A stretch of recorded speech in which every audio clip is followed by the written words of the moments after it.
This man developed his own super rifle, but when the man tested the rifle's power, he realized that the target had been hit with a single bullet hole, but there was white smoke coming out of the back of the dirt. Several members of the team saw this and rushed forward to observe. Then they realized that the concrete was not only completely penetrated but also had a big hole in the back. Even the building next to it had a big hole in it. In order to maximize the power of the weapon, the men immediately replaced the battery with a new one. Then he asked his partner to set up a video camera to record the whole process. As the men fired continuously in front of them, the bridge in the distance collapsed in an instant. They then showed the video to the military to sell the weapon for a good price. But the officer didn't think the video was enough to convince him of the weapon's power. So the officer asked the men to take the weapons to the range for inspection. When he saw the man take out a toy gun from his backpack, the officer immediately showed his disdain. Mark, however, looked very calm. Then he pulled the trigger on a heavy tank. The next moment, there was a powerful surge of air. The officer was so happy that he couldn't stop talking. In order to buy the rifle and its technology, he asked Mark what his offer was, but Mark offered $100 million.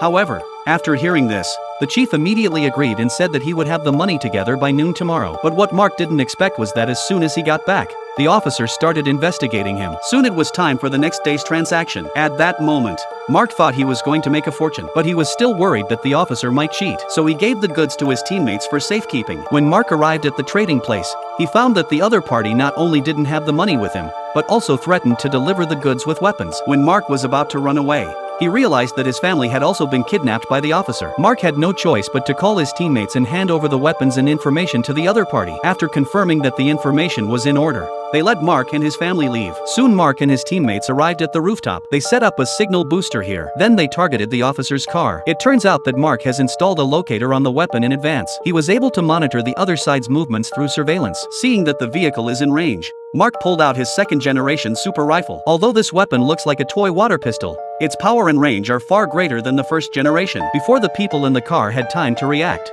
Mark calmly pulled the trigger. With the sound of a violent explosion, the officer and the weapons data were burnt to ashes. But when Mark was about to leave, a police officer suddenly stopped him. But Mark did not panic in the slightest. A few simple talk to dispel the police suspicion. And so Mark succeeded in getting his revenge. In the end, he took his family away to a new city and lived happily ever after.